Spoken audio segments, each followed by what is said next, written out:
never seen a smile so big on my little Lord lady's face until I tell her I'm going fishing all weekend. Pack up all of my bait and I make plans for 7:45 and I swing around, pick up my date for the weekend.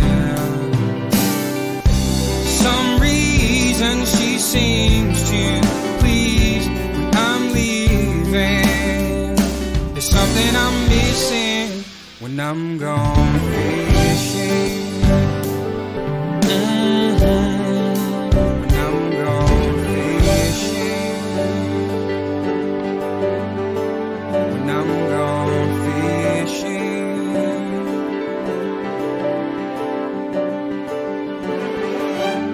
Yeah, baby. Yes, sir.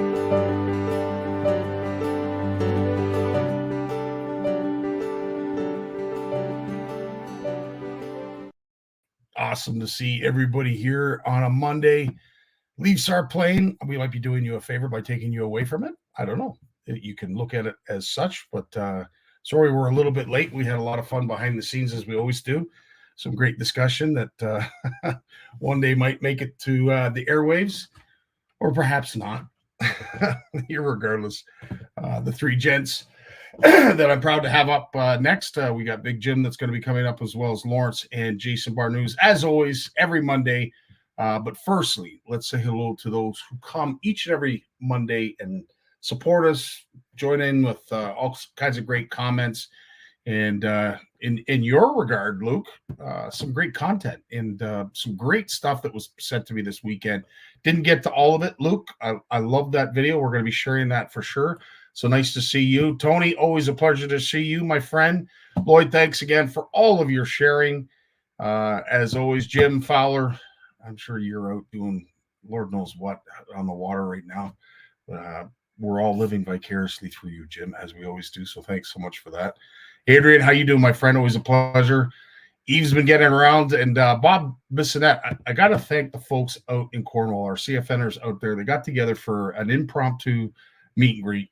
Forget the name of the restaurant that they were at, but it looked absolutely delicious. One of these days I get out there, that'll be a place I'd want to hit. But Bob, thanks so much for sharing the photo of all our CFNers that had joined in. Terry was there, the Bealers were there, Eve was there. I forget who else, but it was awesome to see. Richard's been busy. We are in the midst of designing something interesting. We're going to share that with you hopefully in the coming weeks, but stay tuned to that because it's actually pretty cool. Sonia, you're always busy. Nice seeing you every Monday as well. I don't know where you find the time, but really cool. Sonia, I think it's on the Toronto Urban Ambassador page. You took a selfie. I think it was a young lad that you met out on the pier, and you handed over a whole bunch of gear to the young lad. God bless you, man. Holy smokes, Sonia. That is absolutely amazing. You know, you want to talk about getting folks to engage in what we do and the passion for what we love. That's how you do it, Sonia. You know what? No one has done it better in the near future or the past recent past. I loved it. That was a great pick. So fantastic. Fishing with Andrew. Pleasure seeing you. Sparkus, saw you on Saturday. That was a lot of fun. We'll talk about that with Jay upcoming. Stephen, nice to see you as well. Scott McKenzie, how you doing, my friend? Always a pleasure to have Scott here with us. And, of course, the Leaf game is going on. So for all those who are trying to do both, I respect you. Tip of the hat to you. I really appreciate the support. Ed McKenzie's in the house. Diane, how you doing, Diane? Always a pleasure to see you. Is there a fish off this year? Fantastic question, Shane. In fact, there is. Mike and I, we still have to figure out some of the details, but yes, the fish off is going to go on. Mike and I will be announcing that very, very soon. We're probably going to start signing folks up either this weekend or the 1st of May, but it doesn't usually start till May 24th, but we will get all our ducks in a row. Thanks, Shane, for that. We will be making those announcements in the upcoming weeks. I want to take a moment and recognize someone who does an awful lot of work for CFN and for our community. And this past weekend had the honor, and I got to thank good friends over at Cabela's in Regina. And Jay Matty reached out to me in regards to sharing an upcoming presentation that he was doing. Walter went just to be part of the audience. He was wearing a CFN jersey. Jason came up to Walt. He says, listen, we're going to have a little bit of time just at the beginning. How about you introduce yourself? How about you tell us a little bit about CFN? And you know what? Walt did it in front of a really big crowd. And of course, he was taken back. He wasn't expecting it. But you know what? I apologize for the video quality, but it's the message that I want you folks to hear. And Walt, you did an awesome job, bud. So my name's Walter Hoig. I am part of the Canadian Fishing Network. We are a Canada-wide fishing group that is online. We are on Facebook. We do a live podcast every Monday evening. The podcast is based out of Ontario. Mr. Scotty Martin is the one that is hosting the podcast every Monday night. We welcome everyone to come get on Facebook, check out Canadian Fishing Network. We are a very family-friendly organization. We promote a lot of catch and release. We are firm believers in preserving our fisheries for future generations. Thanks, Jason, for having me up here, and yeah, looking forward to having your knowledge imparted on us. Absolutely. Thank you very much. Yeah. Well done, Walt. That's awesome, bud. Awesome to see folks in our community getting recognized like Walt just did. There's other things, news articles that we love seeing as well, but there's a lot of great things that are happening. Alan Moran recently was in CBC. So as I said, our CFNers are doing great things, and they are doing their best to spread the passion, spread the fun, spread the love. It's really cool to see Walt. I just love seeing the supporting cast get recognized like they do. I think it's so awesome. Well, it wouldn't be a typical Monday Live without mentioning a few things. And of course, one thing that I do want to mention, it is the Aurelia Perch Festival. I'm hoping Moose is going to join us a little bit later to tell us how things are going, give us an idea of what to expect this weekend. But the Aurelia Perch Festival, as far as I know, is still a go, still on. Hopefully we will see some folks up there. Also, our good buddy, oh dear Lord, Jay, thank you. I'm thinking Luke for some reason. I apologize, Jay. The extravaganza, catfish extravaganza, is going on right now, and he wanted me to bring to everybody's attention sort of where it's their last week, and they have amassed an unbelievable amount of catches. So let's pay some respects to those who are in the lead. And of course, in fifth place, Chris Akok at 95 3/4 inches. Chris is also the current big fish leader with a 34 1/4 cat that was submitted in week one. Lily is in fourth place with 96.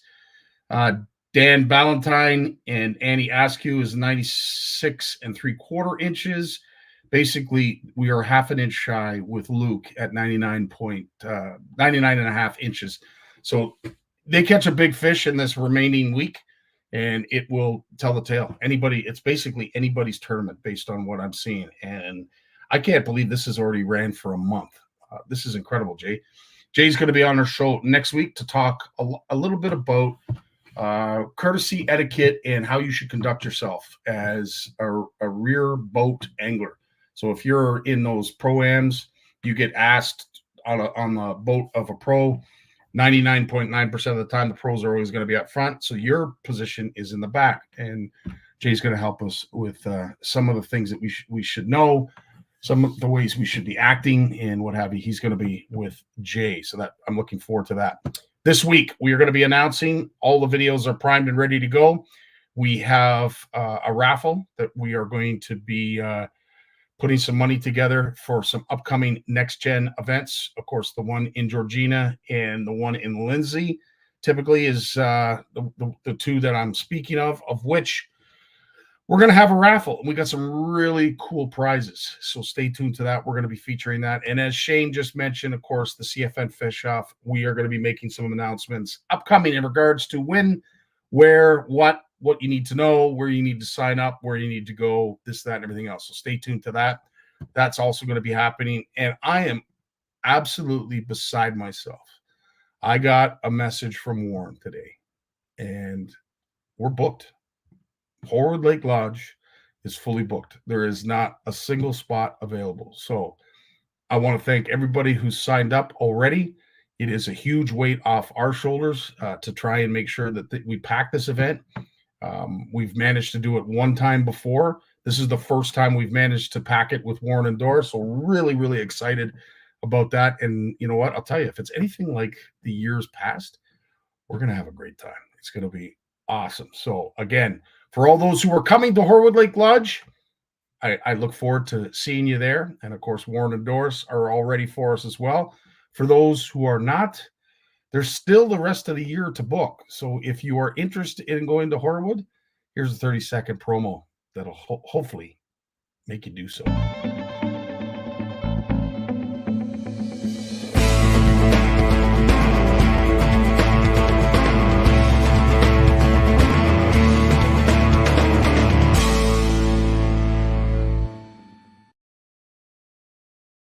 Forward, love our Horwood Lake Lodge, and of course, Camp McIntosh is going to be the site for the 3rd annual OFC Nation retreat. So if you want to join these, gems, absolute gems. We had so much fun last year.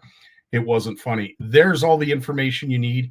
The OFC Nation retreat is September 27th to the 29th. If you, in fact, want to go up a little bit sooner or stay a little bit longer, it is $205 per night extra. But while you're up there at the OFC Nation retreat, your 3-day, 2-night stay is $410, and it includes a cabin, your meals, a boat motor, gas, worms, and ice. So as I said, Tracy and Andre pack a lot in there for us. And if you need to get a hold of them, there's all the information you need there. It is going to be a great time, and we're really, really looking forward to it. So it is Monster Monday, and you know what? It wouldn't be a typical CFN Live without a Macintosh Pro.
We got Big Jim after this word from, I don't even know where it comes from. It's just so cool. I love this video. When he was born, he tried to reel in the umbilical cord. Bass named him as their personal best. His power pole came with a stripper. Forward-facing sonar uses him to find fish. Chuck Norris is his co-angler. He is the most interesting fisherman in the world. Stay fishing, my friends.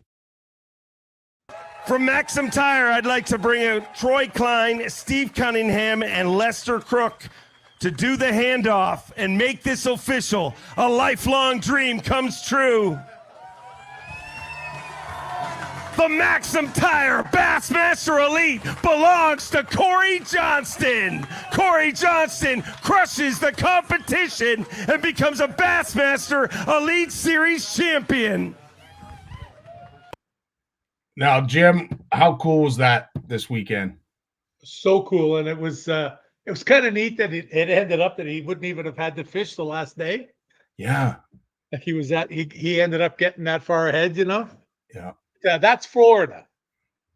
That's Florida, and it's Florida, at showing its best of what it can be for some and not for others. Mm-hmm. It's really, really cool, because I remember when those kids were little, and even when they started fishing on Lake Ontario and that, and I remember sitting them on the tailgate one night down here in Kingston, and telling them that they didn't know it yet, but they were going to be, they were both going to greatness, not one, both.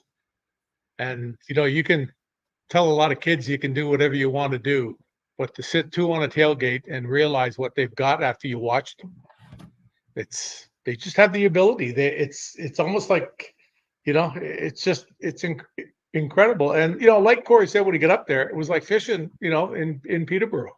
Yeah. The junk and lily pads and stuff. So all of a sudden your mind clicks to that. He's like, just like when you watch me out here in the weeds, it's the same thing with them. It's when I had my day, I did it, and I did it as good as you could.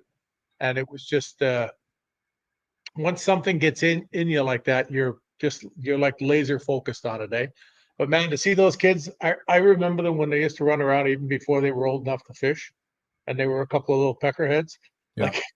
Like, but I mean, all kids are, And then I remember once, I think it was on, I don't even remember what lake it was.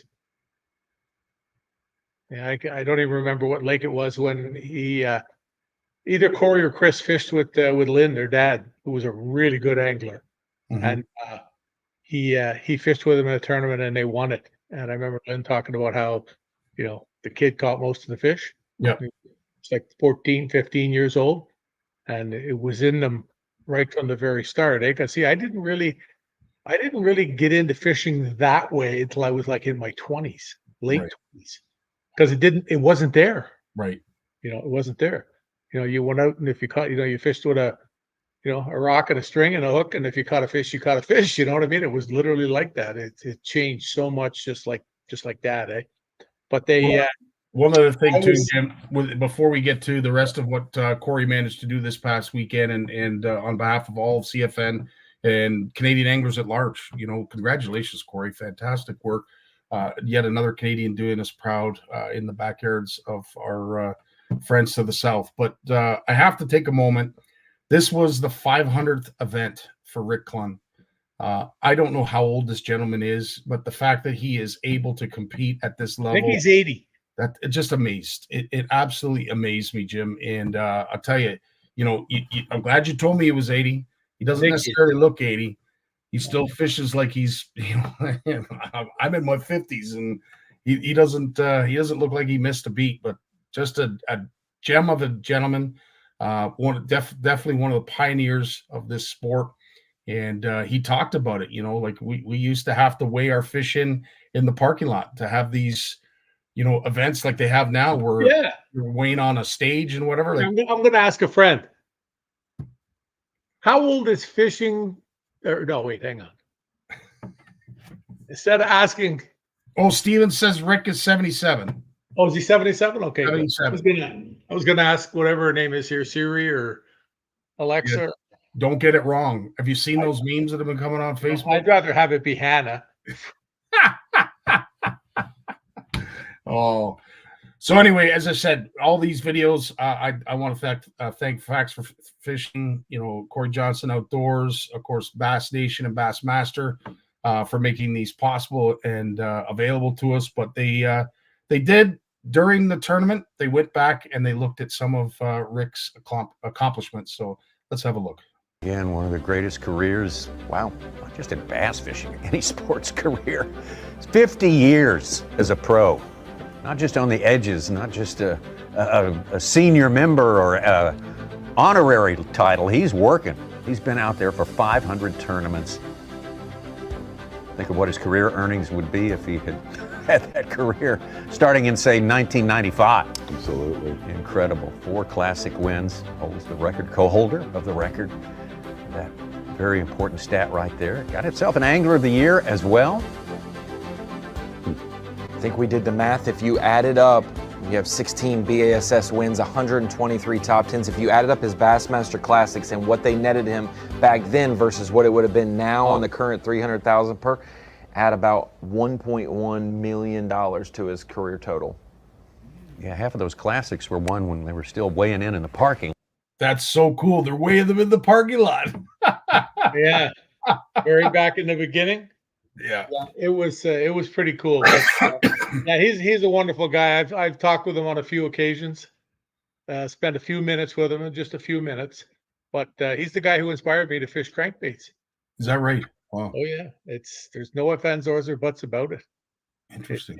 He inspired me to do it, and him and I had talked about that. And that was when I was on the cover of Bassmaster in 1990. He had won the classic with crankbaits, and I had won the classic up in Canada with crankbaits. Wow. And Gord Pizer did the article that, sort of put the two of them together. And we basically did almost the same thing, except he spent some time in some shallow trees, which we don't have here. So Right. it's, we couldn't do it. All my fish came off the weed lines in Couchiching pretty well. Interesting. Jim, Yeah, he's such an inspiration. He's one of those people that you would say he's in touch with nature. When he started, he used to sleep in a tent in the parking lot, unbelievable. like a ground sheet and a sleeping bag. Not in a fancy camper or something like that. He would lay on the ground. He said because it got him in tune with nature. And who's to lie that it didn't work for him? He.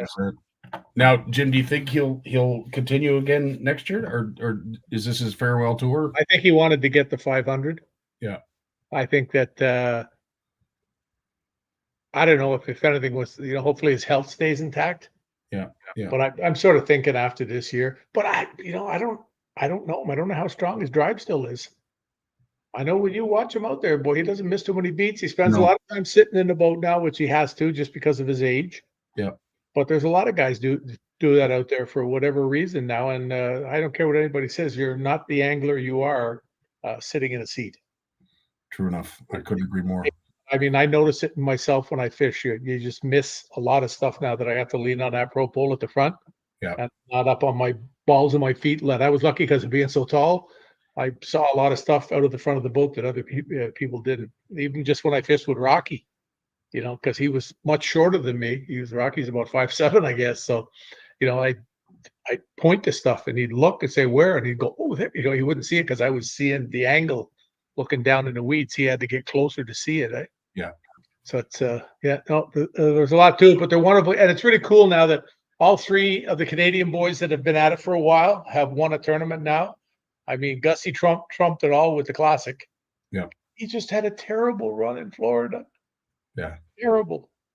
Actually, absolutely terrible. I was talking to him and I said to him, keep your chin up. He said, trust me, it's up. I'm ready to go. That's good. I'm ready to go. He's he's done well in Florida, and the FLW won the top echelon of the FLW when Chris won, and he was second just by a couple of ounces. That's when I was talking to him on the phone when Chris came to the hotel room and he gave him the chatterbaits that he needed. Oh yeah. They were extra heavy. They were 3/4 of an ounce or something, which you can't. Basically, it's hard to find. Yeah. Well, to this day, they're not that easy to find. But I heard him give them to him at the door. So if he doesn't do that, he doesn't win. And then little does he know that they're right there. It's just a couple of ounces apart, and Chris gets to start him. Gussie comes second. 100%. You speak of it being in Florida, and the one thing that Florida did not disappoint was the size of fish that we saw. And I have to say, you can help me out who it is with the bright eyes or the big eyes, Jim, but I'm going to assume he was the tournament director. But needless to say, there were an awful lot of big fish that were brought to the stage. Oh, that's Davey Height. That's Davey Height? Okay. Yeah, I think it is. I could be wrong. Corey with just a gem of a fish. I think that's the one that he caught in the morning. Some D's. Look at those fish. Holy smokes. See, that happens down there, though, eh? I bet. it's just what it is. They have a longer growing season. Got to remember, those fish in Florida, a lot of times they'll grow from a pound to pound a quarter their first year, where ours are like this. Yeah. They have to get to be 3.5, 4 inches to live the winter. 100%. Down there, they're big enough to eat a jig before the fall comes. Yeah.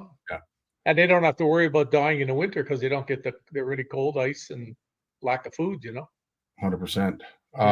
So yeah, it was an incredible weekend of fishing. They did have to deal a little bit with the elements, but the one thing that I will say that Corey was pretty open about, when you talk about dialed in and focused, he basically said he couldn't do any wrong, and like literally everything he threw, everywhere he went, it produced. And that there's an angler that is willing to accept the fact that, you know what, I've done my homework, I know my stuff, but the plan is just aligned, and I really appreciated. And I've had it happen to me. Like I said, when I won that second classic for Canada up in Aurelia, everything went right down to the third day when it was like, Yeah. And I had a backup plan, and the first fish I catch on the backup plan is almost 6 pounds. In Canada, that's like a kind of a big fish, especially back then. That was 30 years ago, 100%. 6 pounders now there's a lot more of them. Well, I want to share in case anybody missed this, and I think this is the coolest part, because Corey, a lot of folks will say he's a cool hand loop, very even keel, very level-minded, doesn't get too excited. Well, I'll tell you, this weekend we saw that other side. What's that? They don't know him. Yeah. Hey, he's still the all-time penalty leader for the Peterborough Petes. Well, there you go. There you go.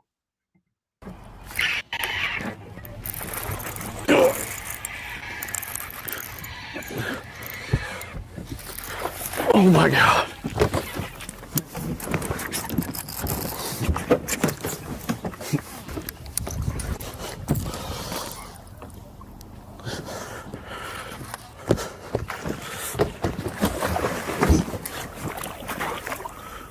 Yeah.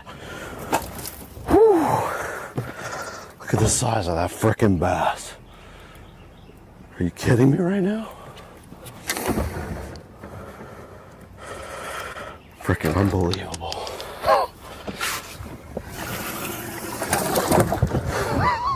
What is happening right now? God. I love that. It's happening. Like I say about the three of them. Yeah. Then a few people mentioned Cooper, and I said, Cooper's coming. Don't worry. It's like be calm, grasshopper. Your turn's coming. Yeah. You can see it in him. That kid is focused. He's got the tools. He's got the ability. It's just a matter of it happening. I mean, you look at guys here that they're competing against. These guys fish like 200 days a year. Yeah. We shovel snow for that many days, not this year, but you know what I mean, though. It's 100%. And I will say the interview that Mercer had with him the morning of Championship Sunday, to me, it was a humbling experience to listen to Corey talk about one of the gentlemen who's a local hack down there. I believe his last name's Hackney. Greg. Yeah, if he goes out and catches another 30-pound bag, you know what? I'll be the first in line to shake his hand. As great as Corey was in terms of where he was in the standings, he said, if somebody can beat me, I'll be the first one to pat him on the back. And and of all, Hackney's he's been responsible for some big catches. He's won like $3 or $4 million. Yeah. So he's up there. So this was Corey, Championship Sunday morning with the one and only Dave Mercer. That's all you can do, go out, have fun, and do what I can. See what Watley did yesterday. Does that concern you?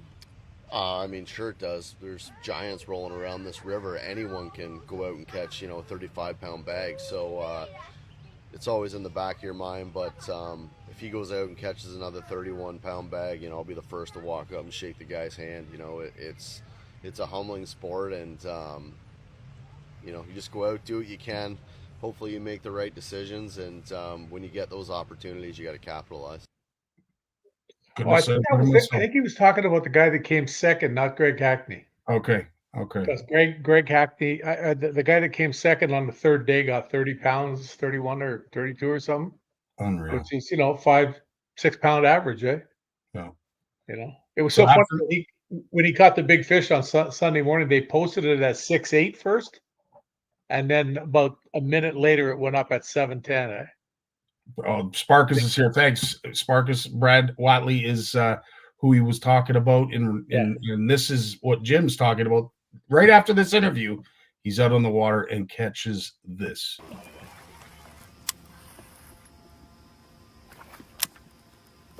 Looks like the Kawartha Lakes.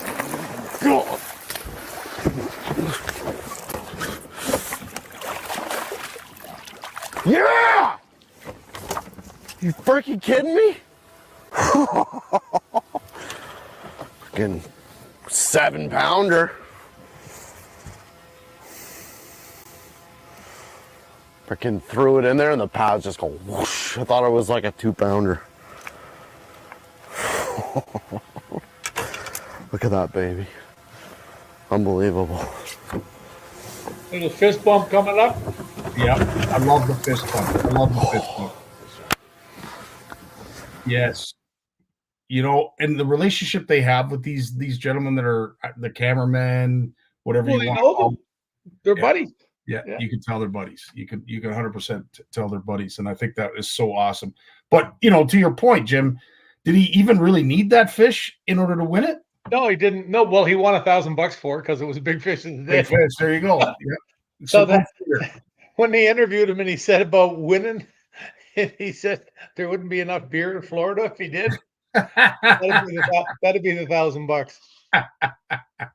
No. Now, there was one thing, and I can't say it enough. Congratulations to Corey. Congratulations to Chris. I really liked a certain story that was shared too, where Chris saw a fish. I believe it may have even been that one. It was that fish. It was that fish. Yeah, and they think it was anyway. Yeah. Called Corey over. No, he didn't call him. You can't use your phone.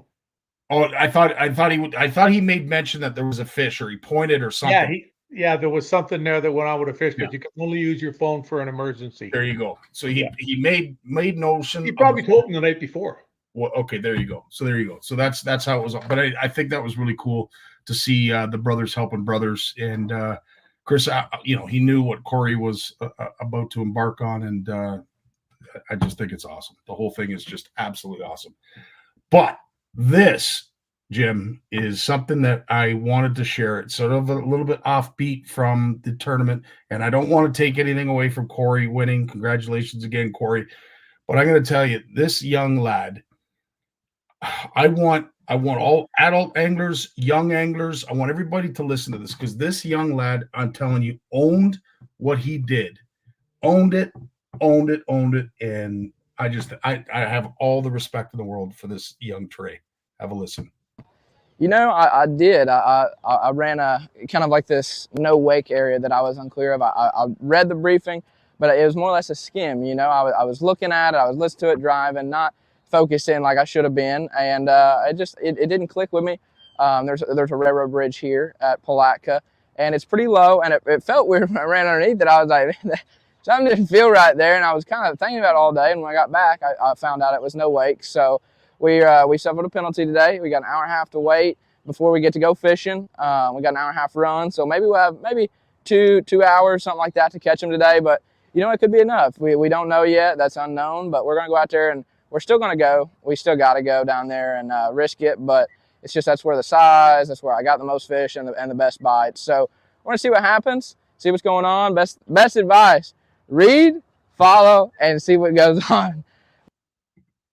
If they all could take it that well, Jim. Yep. No, you have to. You can't be mad. You didn't read the rules. I remember emceeing a big tournament up north once. I think it was in Sault Ste. Marie many, many years ago. And the tournament director went up to the front and he held up some papers and he said, "Is there anybody that didn't get this?" And I think it was long enough. I don't even know if it would have been an email, so I'm not sure. But he said, "Is there anybody that didn't get this? I have a copy for you here now. Is there anybody?" And nobody put up their hand. He said, "So that means tomorrow when you break the rules, don't come to me." He went like that and put them back on the table at the front. And there it is. So he's pretty well terrified anybody from coming to complain about that thing. That's so. But Trey, the rules. You I will. I don't know if I'll ever get the chance to meet the gentleman, but if I do, I want to shake his hand just because of that. He was such a nice young kid. Yeah, great role model. He taught adults as well as our next gen anglers how to conduct themselves in a time when, you know what, there's no denying it. There's no lying about it. You screwed up, you own it, you deal with the penalty, and you move on. And you know what? Trey's going to be well respected because of how he conducted himself. Oh, yeah, no doubt about that. Yeah. As always, Jim, our time absolutely flies. Just a reminder, Just Fishing is available. This is the spring edition, and there's some sexy lads on the front cover. So if you want some good talent and some good reading material, by all means, please head over to Just Fishing. A lot of information in there. Right on, Jimmy. Well, listen, as always, my friend, thanks so much for everything you do for us, and just stay healthy, drive safe, and we look forward to seeing you. I was at the gym. I was late today, but I got there. Attaboy. Good for you. It was funny too, because when I went in, it was, even though I always talk to you, it's completely different people later in the day. Yeah. And I got a couple of people looking at me like, "What's this old guy doing here?" So I had to do the one thing that I can do at the gym that's still kind of impressive. Is I went and I rode with the full stack. Yeah. The 250 pounds. Good for you. I rode with the full stack there, and the one young kid there was, every once in a while he'd look over, right? And I saw after, when I went to another machine, I saw him go over and walk by that machine. He went to look to see where the pin was. He's at the bottom. And is that a button I just saw pop out of your top button there, Jim? Proud as a peacock. Look at you. Ready. Right on, Jim. And the other thing, what they did to me today when I went to the hospital. See that mark on my arm? Yes. They took my blood when they pulled the syringe back out. The needle stayed. I mentioned it to you guys earlier. There was blood squirting everywhere. A human sprinkler. I'm out. Attaboy. Listen, enjoy your night, buddy. Thanks so much for doing this. Always, buddy. See you next week. We got Lords coming up right after a word from our sponsor. When it comes to Canadian food, we've got your back with flavors like lemon pepper, beer batter, campfire barbecue, lemon pepper dill, garlic butter and chives, and crispy Cajun. We've got a mix for every meal. Whether you're serving East Coast shrimp, West Coast salmon, succulent walleye, chicken wings, or veggies, we've got you covered. Coat your food in outdoor flavors. Available online or at these fine retailers. Lawrence Gunther in the house. How you doing, Lawrence? I'm doing well, buddy. How are you? Fantastic, my friend. Well, you know what? We are honored and so excited to have you here every Monday as you are, sharing a wealth of information as well as what we need to know that's upcoming in fishing news, fishing, communities, what's going on with the Canadian fish. But needless to say, if you've missed this podcast or any others, you can go over to Bluefish Radio and ask Alexa, Siri, or whoever else is going to listen to you. Just give us the latest on Bluefish Radio. Yeah, the Bluefish Radio Show, for sure. And if you want to catch the Bluefish news, it just came out April 17th, head over to bluefishcanada.ca. You can access it right there online, and you can also subscribe at the bottom of the page there as well if you want to have it delivered to your inbox. We don't give away your email addresses, and no ads. There you go. Nothing against ads, but we're a charity. We don't, we'll take your donations, but we won't fill it up with ads. That's awesome, buddy. Now, you have been busy. I know you've been working on a few things. There is lots of things happening in the world of fishing, so I'm going to let you run with it right now. Well, let's start off on the Port Renfrew on the West Coast. There's talking about closing the fishery out there, and it's got a lot of guides and outfitters and lodges concerned. That's a big stretch of the coast, and if that shuts down, people aren't going to move their operations. They just have to move their boats every day. That's a lot of gas. That's a lot of running, a lot of safety issues when you're running that far every day up the coast, so outside of, communications. So, they're pushing back. They're saying, look, tell us why. Like, we understand, you're worried about food for the southern resident orca whales, but where's the evidence on that? Like, show us the science on that, please. And we'd be happy to support that. But so far, the science has been a little slow in coming. The science that has come out from various researchers on the West Coast shows that there's an ample supply of fish in the area where the southern resident killer whales hunt. But maybe it's more of a noise issue from all the ferries and large ships cruising in and out of their territory that make finding those fish a little challenging. So yeah, roughly, we're not done there. Sorry, Lawrence. Roughly, give us a ballpark idea, just in case folks aren't aware of where that is in relation to, say, Vancouver or Alaska as the northern. You're asking a blind guy to put a finger on the map, buddy. It's not, Is not my strongest feature. Is it like, are we talking sort of the middle of the province? Because you know what, I read this and I said, Port Renfrew, where is that? I'm thinking, right away I'm thinking Ontario, and I said, no, this is British Columbia. Yeah, you know what? While you're talking, I'm actually Google it. Yeah, check it out, because know where that is. To know it's probably just a little kind of community, right? Known for its fishing, and people go there for one reason, and that's to spend money to go out and catch beautiful fish.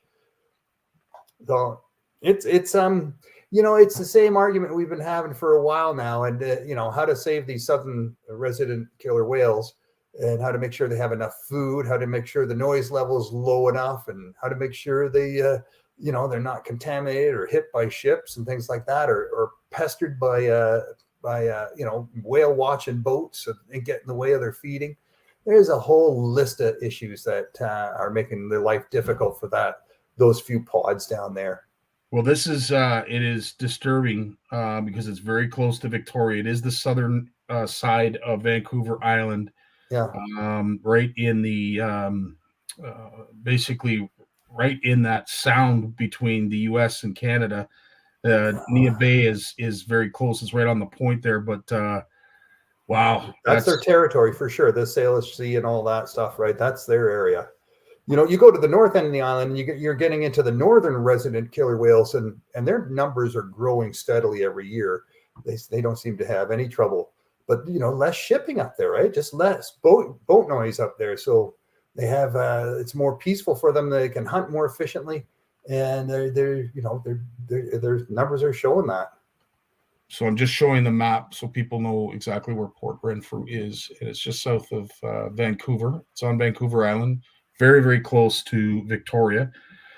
So yeah, that's disturbing to see another fishing opportunity like that taken away.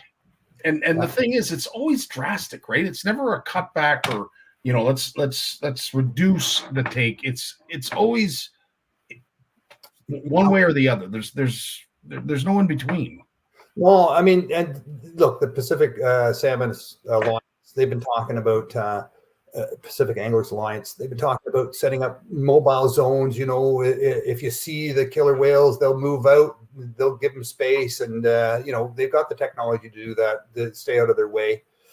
They can be tracked. They can keep the fishing boats out of their territory, as a moving sort of target. It's not a problem, but just to sort of, put a big blanket no-go zone out there and just wipe out a multi-million dollar industry. It's tough. I mean, this is what makes the money, right? If there's no more big trees to cut down, what's going to bring people out there? The surfing.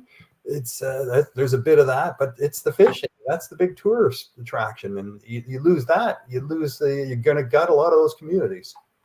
Yeah, no, 100%.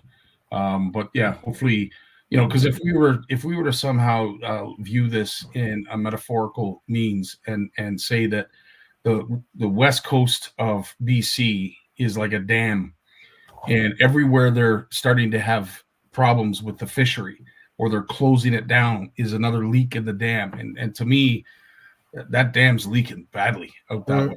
They better figure this out. I mean, I hope Mother Nature has a hand in it and certainly helps foster, the rebuild of it. But wow, what a mess. Yeah, there's lots of messy stories, and there's some good stories out there too. They don't make the news as often, where the salmon stocks are rebuilding, but there are some signs of rebuilding salmon stocks on the West Coast.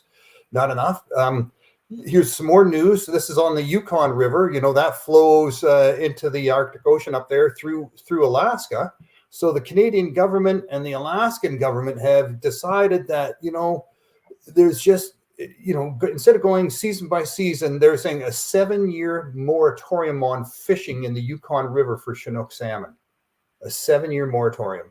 And that's science, right? That's based on science. There's a lot of good research being done by the Alaskan universities up there on that river. Indigenous communities are concerned. So this affects everybody. This isn't just recreational fishing. This is a moratorium on fishing. Jeez, man. Yeah. 7 years. Oh. But again, it's not the fishing in the river that's the biggest problem. It's the bycatch out in the ocean, right, where they catch these fish incidentally in their giant fish harvesting machinery. Yeah, you know, and of course, you know, I look at it from a community base or style when it comes to, you know, what are these people going to do? Wow. Yeah. You know, there's other species, but Chinook is a big one. You know, that's their salmon wheels, right? Their fish wheels and all of that. I mean, it's just everything has to be put on hold.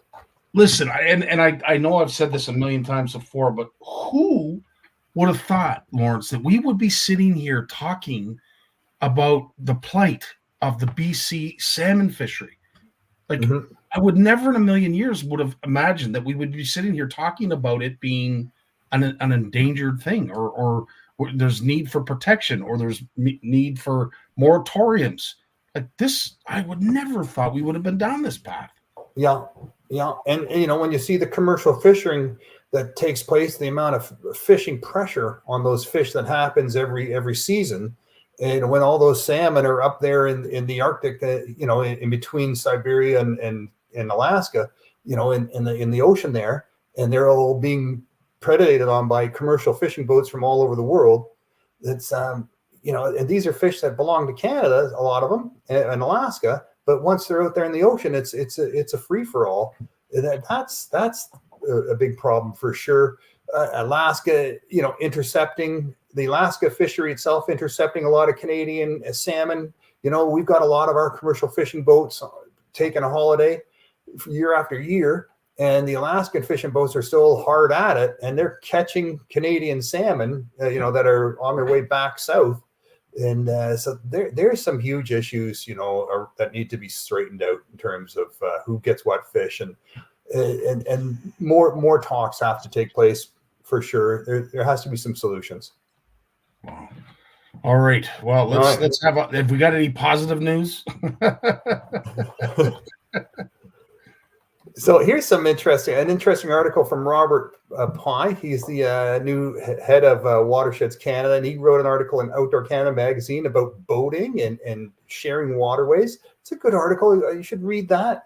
And we'll be releasing a 10 tips from Robert Pye on fishing etiquette when you're out in your boat, you know, this spring and summer, cruising the shorelines, and how to get along with the property owners and the other boaters. So there's a lot to learn if you're going to own a boat and you want to, you know, be treated fairly and you want to maintain your access. It's worth getting to know these etiquette rules for sure. So read this article, and we'll be sharing Robert Pye's top 10 points as well on how to stay out of trouble. It's true, and for those who, you know, have been in those situations where folks are on top of you, folks, you know, fly by you, aren't respectful of your space, it can make for an awful day on the water. But I will say, our personal space on a boat far exceeds, you know, the 6 inches in front of our nose like it does on land. So understand that at the end of the day, what you might be used to on land and might be socially accessible or acceptable is not the same on the water. So I think it's a great read. And even for those who are novice boaters, should probably take the time and find out if there's a few tips that they didn't know about. Yeah. Oh, yeah. So, you know, DFOs pulling the pin on commercial fishing where they need to. And it's not always, you know, it's sometimes it's indigenous fishing, like on the West Coast with the with the herring roe and putting a stop to the roe harvest. And here on the East Coast, you know, they put a stop to the elvers, right? Those baby eels that you can get, you know, I think $20,000 or $50,000 for a liter of these things. And so they caught some indigenous fishers harvesting these things. There's a no fishing ban on these this year.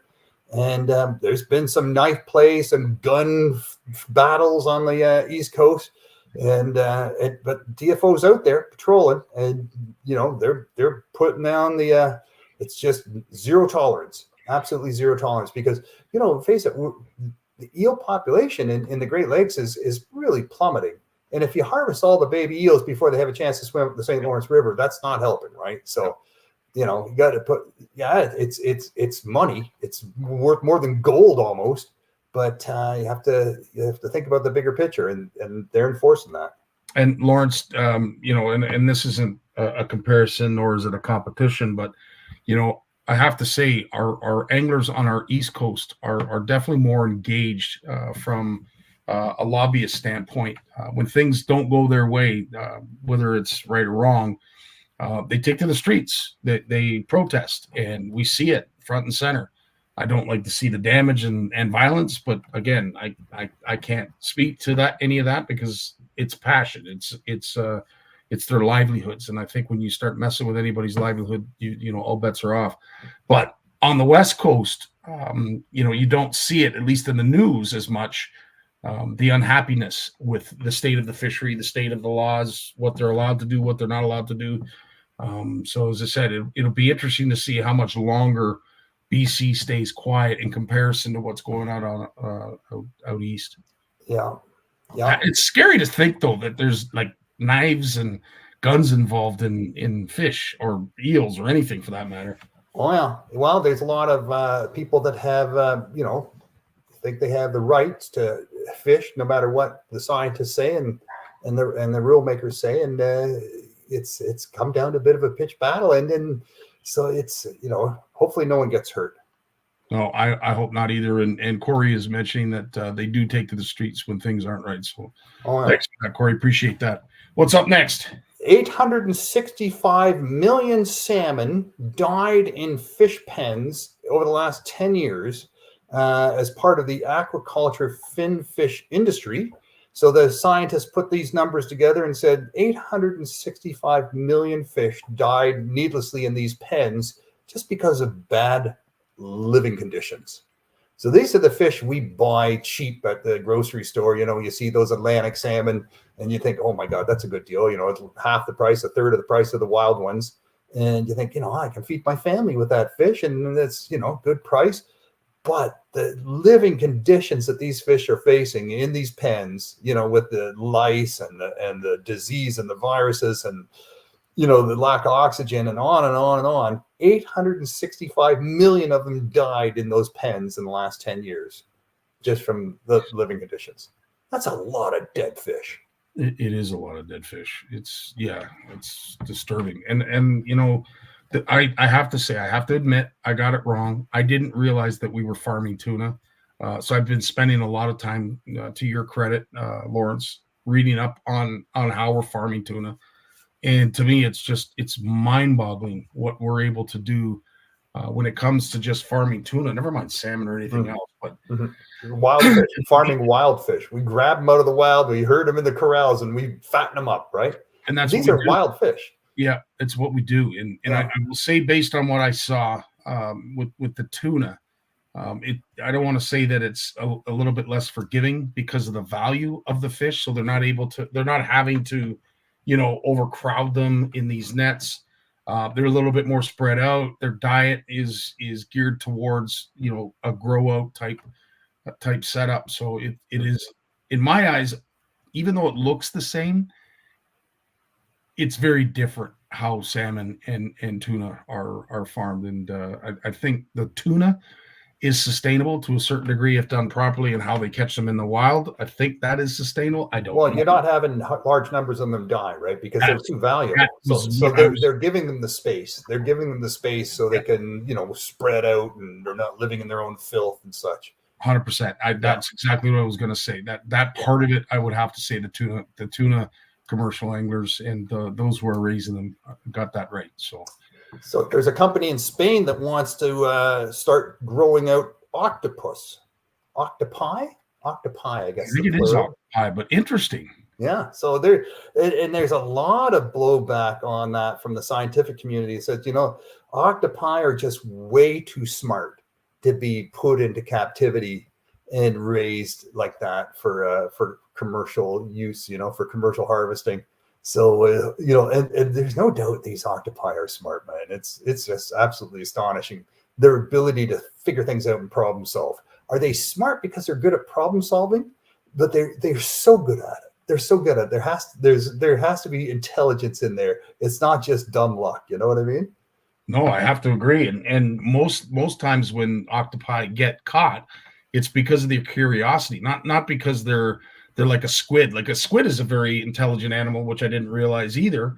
Yeah. But its temperament gets the better of it. And usually what happens is when they get caught, they're angry and they're trying to either eat or attack something that they see in front of them. Whereas an octopus is more curious. Yeah, like cats, it's absolutely astonishing. And so we'll see where that goes. I don't know if there's a market for it. People still like dead octopi, and it's still available in many restaurants and many cultures, many parts of the world.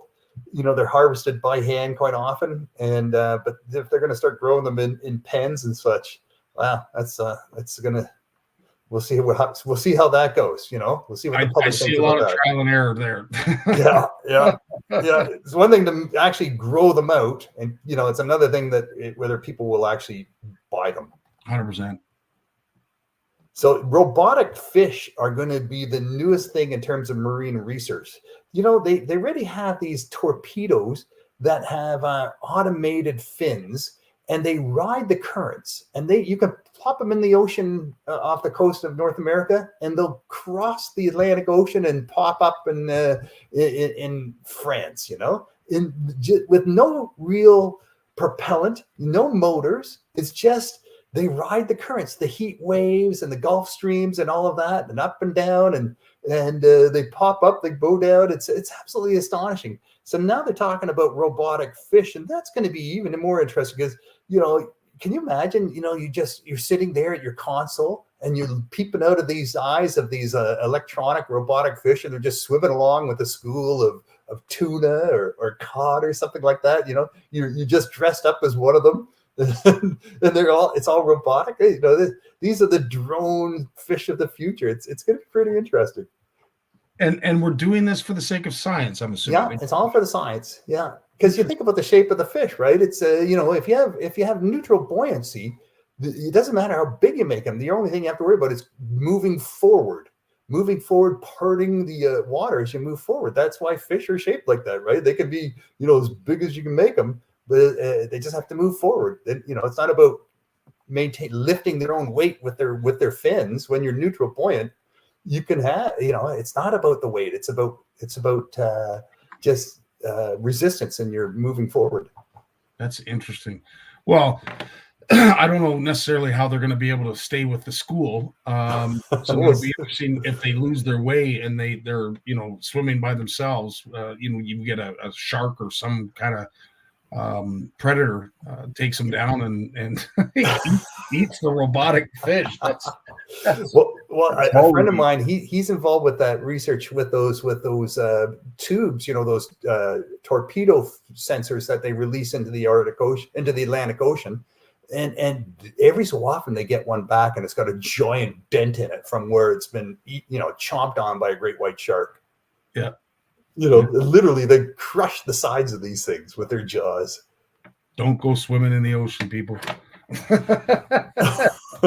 Please carry on, lords. Whirling disease is spreading. This is something that's in the rivers in Alberta, and it's being spread into other rivers, into other watersheds throughout the Rocky Mountains. When you're fishing these rivers with waders, with fins and float tubes, you have to literally clean your equipment with bleach to kill the virus before you head off into another water body. And if you don't, you got to bring a pan with you, stand in the pan, put bleach in the water, clean the bottom of your boots, clean your upper boots, clean your waders, let it in the sun for 3-4 days for the UV to kill and dry any virus on your equipment. Same with your nets, same with your wading staff, anything. So it's really a process and if we don't follow this process, if these anglers don't follow the process, the virus, the whirling disease virus, will just continue to spread, right? And it's not good. I mean, it's really decimates populations of wild fish out there. Yeah, no, 100%.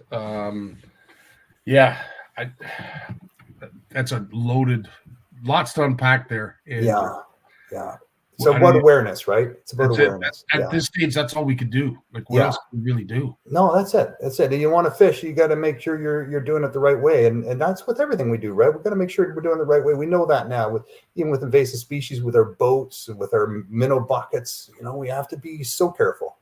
It's true. Obviously they've mandated the fact that you got to clean off your trailer, clean your boat, clean out your live wells and whatever before you leave an area. Folks, hopefully, this year they're going to take heed of that. I'm just hoping that enough people know about it, because it's one of those things where I'm sure if someone just forgets and they get caught, like to make a point, they're probably going to make it a hefty penalty just to send a message. But yeah, needless to say, I think going forward, when we start fishing close to or adjacent to the Great Lakes, we have to be a little bit more. We have to take more ownership in making sure that we're not spreading diseases or anything else when we go somewhere else with our boats, our gear, our terminal tackle, or our waders. So good advice. Oh yeah. And speaking of the Great Lakes, here's an article here, an interesting article from the Narwhal magazine, Jim's favorite magazine. And he's always giving me the gears about the Narwhal, but it's a good magazine. And they did an interesting article about the native fish species of Lake Ontario and all the other fish species we've introduced into Lake Ontario on purpose over the last 100 years or so. Brown trout, rainbow trout, coho salmon, pink salmon, Chinook salmon. We put all these fish in there, and they're all successfully, breeding in the tributaries, along with the native fish, the brook trout, and that they were native species. So, and the Atlantic salmon in the Great Lakes and Lake Ontario. So there's a lot of competition for spawning bed territory, because of all the fish we've introduced into Lake Ontario over the years. It's absolutely astonishing. I agree 100%. And it seems to be balanced in certain lakes for the most part. I haven't seen an imbalance just yet. I know Jay probably has a lot more knowledge in regards to that, but we talked at great length about Lake Erie on Saturday, and it blows my mind that fishery it almost doesn't make sense how it's able to be as sustainable and productive as it is. Oh yeah, Lake Ontario's got a great fishery going on there too. Like, we've got some great fisheries in the Great Lakes. It's sure just we've got to celebrate it and recognize it more. I tell you, and stop ignoring it and just leaving it for those people who love going fishing there and just saying and going, wow. Couldn't agree more, dude. Couldn't agree more. We got time for one more. Okay, let me pick a good one. Oh, it's been 60 years since Jaws, the movie Jaws, came out. And think about where our thoughts are about sharks, right? Since then, we hate it. We are so afraid of sharks. Then we were taught we should, like them and love them and not kill them for their fins and not just kill them because they're on the end of our line, but respect the fact that they're there. And then you read a story about, a guy out fishing with his 16-year-old son in Australia, and they hook a great white accidentally. They're not allowed to harvest great whites, but they reel it into the side of the boat, and just as they're going on to hook it, the great white clamps onto the 16-year-old boy's leg. So the father, without thinking of anything, he just reaches down, grabs the great white shark's face, cranks its jaws open, and it just opens its mouth, and the boy was able to pull his leg out, and then he just dropped the fish and it swam off. But these fish, they can get pissed off, right? Sharks can get pissed off, and they're not even the meanest of the sharks. The bull sharks are even meaner than the great whites when it comes to losing their temper and slashing out with their jaws. So I think our relationship with sharks from 60 years ago with jaws, look how far it's come along. We just understand these things as predators with attitude that need to be respected. And I'm the first one to admit, when it comes to those wonderful visions and videos that are shared from, those beautiful oases down in the south where they have a wonderful couple jumping off the bow of a $1 million sailboat into that crystal blue water. Yeah, it is a postcard. It is a hallmark moment, and it is never ever anything that I will ever do. Simply because as much as I love sharks, I have a very healthy respect. And I'm a firm believer that if I ever jumped in anywhere close to one, they'd take one good look at me and say, hey, listen, if I eat big boy over here, I don't got to eat for a month. So I got a big target on my back. But yeah, it's incredible to see the false stereotypes that were created through Jaws. I know one of the gentlemen, and I can't remember his name, he was a huge part of the knowledge and the support that he gave the movie company to put it all together.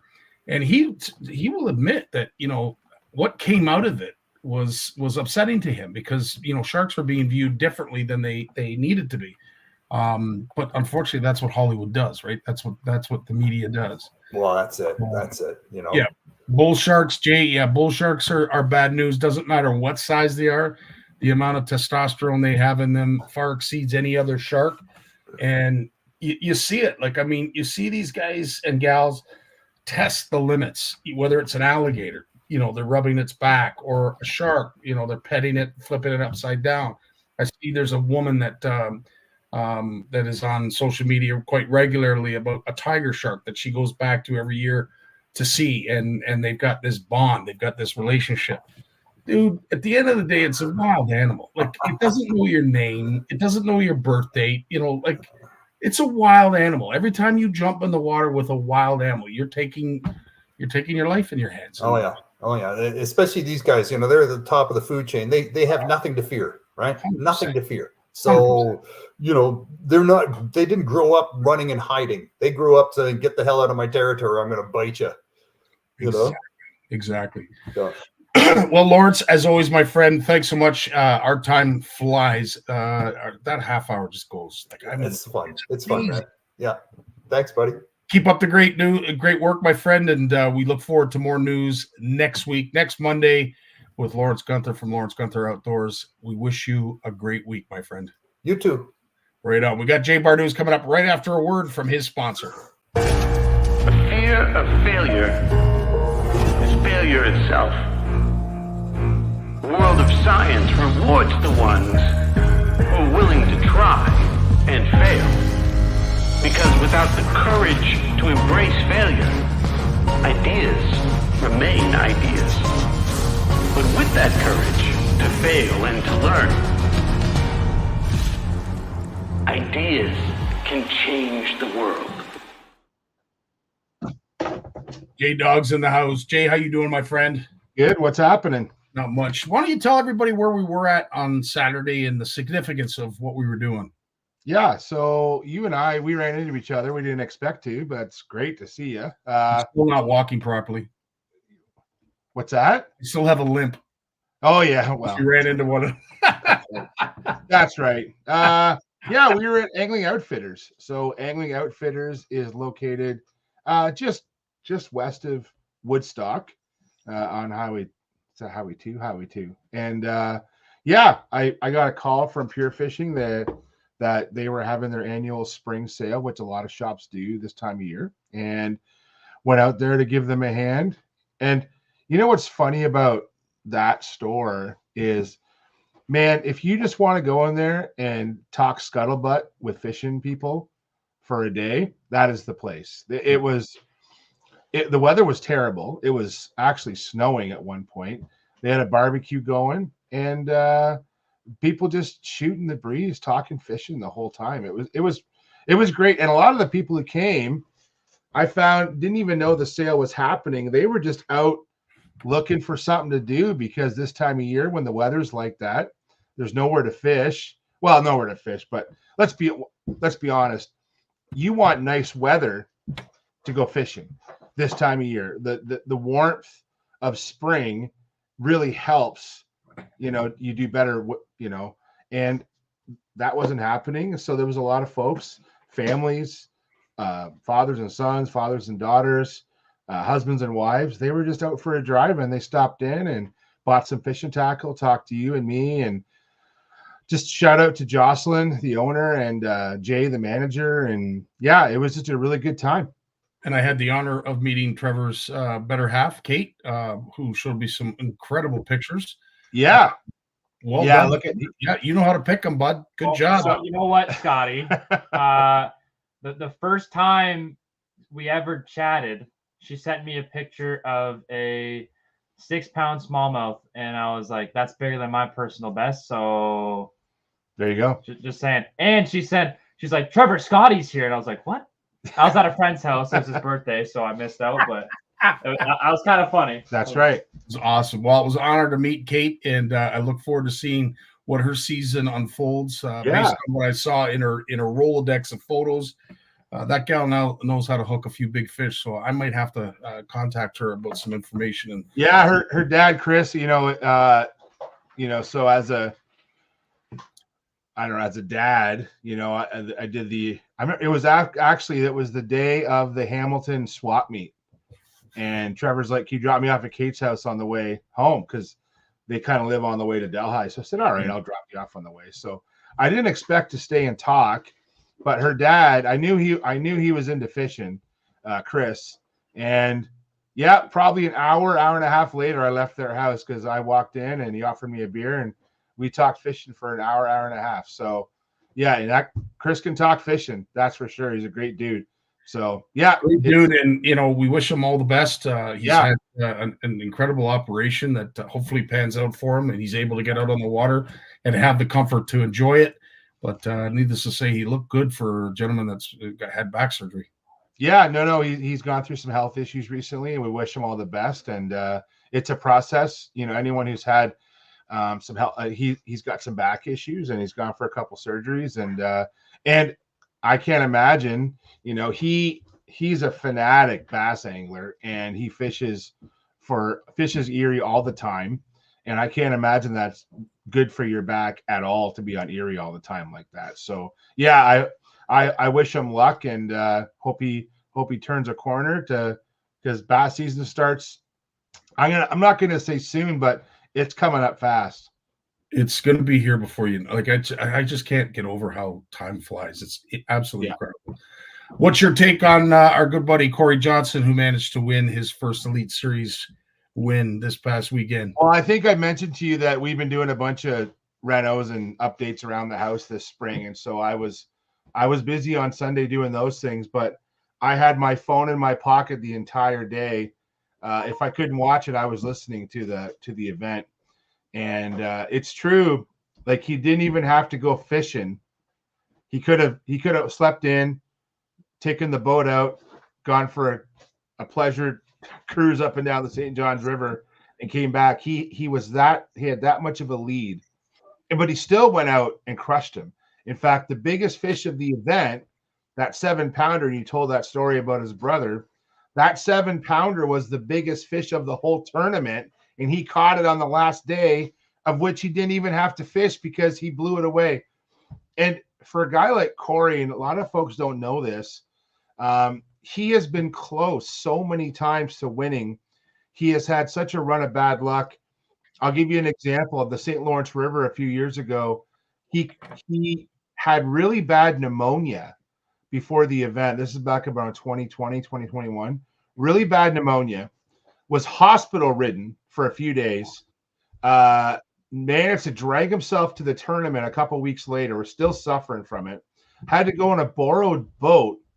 And then when he's in the borrowed boat, he was late coming in. He got penalized because in the borrowed boat, they had to, so that they borrowed the boat and you have to remove all the waypoints from the units. as a precaution. So they reset the units. Well, when they do a hard reset, it didn't set the standard time. He was on a different time. Oh, so he came in late and he had his catch disqualified. So like, and the guy has just had so much, like, not so much bad luck. He's done really well, but at those key times, because winning does not happen often. And for Corey to be close so many times, be it Angler of the Year and other tournaments, I'm not surprised that when he finally won, he blew everyone away. That did not surprise me. I thought it was fitting based on the luck that he's had and how close he's been so many times. So, yeah, that's a huge weight off the shoulders for Corey Johnson. And he's a good dude, good Canadian boy. And everything that Jim said about him is true. I remember fishing with him and his brother years ago when they were like, so I'm 49, they're in their 30s, but I was fishing as an amateur for OFAH. It was this charity tournament. And I was in a tournament. I fished with Chris, but I got to meet Corey that day. And they were both like in their, I think they were like 16 years old, 17 years old, fishing as amateurs in a pro-am. It was really cool. So yeah, and that was right about when Trevor was born. So that was 16 years ago. So that's pretty awesome, man. It is awesome. So with all that, a big shout out again to Mr. Mercer. I don't know where he gets his energy from, but watching him, introduce the anglers, do his various podcasts, of course, announce the winners at the weigh-ins. Yeah. You almost think that he needs an entire week to recharge because he puts it all on the line. And much like my voice is right now, you could tell he'd been doing a lot of yelling and screaming on the weekend. So he was a little hoarse, but managed to get through it. But I tell you, he is he's in a stratosphere all of his own when it comes to emceeing events. He's well, really and on top of that, he's still pumping out podcasts once a week. So even in the midst of, the elites don't run every week, but a lot of times they go back to back to make it easier for the anglers as they travel and things like that. They kind of pack it in. And he actually put out an awesome podcast last week. I really recommend everyone go and check it out. I listen to them every week, but the one last week, what he does one's called Jake's Take, and Jake Latendresse is a videographer. I should say cameraman, videographer for bass, and he's one of the everyday ones that goes out. And it's really cool to hear Dave. Every time you walk by, we see your shadows. Just so you know. I'm sorry. I'm getting trout stuff ready for this weekend. I'm sorry. He's getting fishing stuff ready for the weekend. It's all good. It's all good, Trevor. I'm just teasing you. So yeah, he's down here like running around, like getting all the trout stuff ready. And I know Saturday seems forever away, but we got a busy week, so I'm like, let's get stuff ready tonight. And we'll talk about trout fishing in a minute. Anyways, but so Mercer does this great podcast with Jake once in a while, and it's so cool to see and hear Jake's take, as it's called, the segment, on what it's like to be a videographer with bass. And he really gets to know the anglers, and Jake's a very kind, empathetic guy, and he really relates to the anglers. And you get to hear a lot of kind of like his existential point of view, Scotty. Like, they don't talk fishing as much as they talk about who the anglers are, what they're like, their personality. It's really cool. And so it's kind of a behind the scenes look from Jake's Take. And then the other half of that episode, which makes this even better, not against Jake, is he interviews Christine Fisher. Christine Fisher, right. Great kayak angler. Like, she's crushed the kayaking world. She really has. And she's going to take a step into the boater world, but she's going to do both. And she fully admits in the podcast that she wants to do both, but she can't maybe be as competitive on the kayak side as she wants to be, but she's not going to leave it.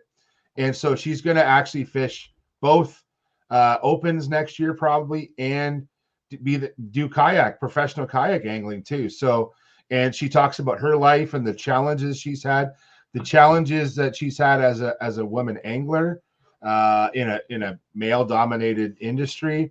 And her take on things is incredible. And I recommend anyone, regardless of gender, listen to that podcast, especially for Christine Fisher's take on basically it's a view into her world, and it's impressive.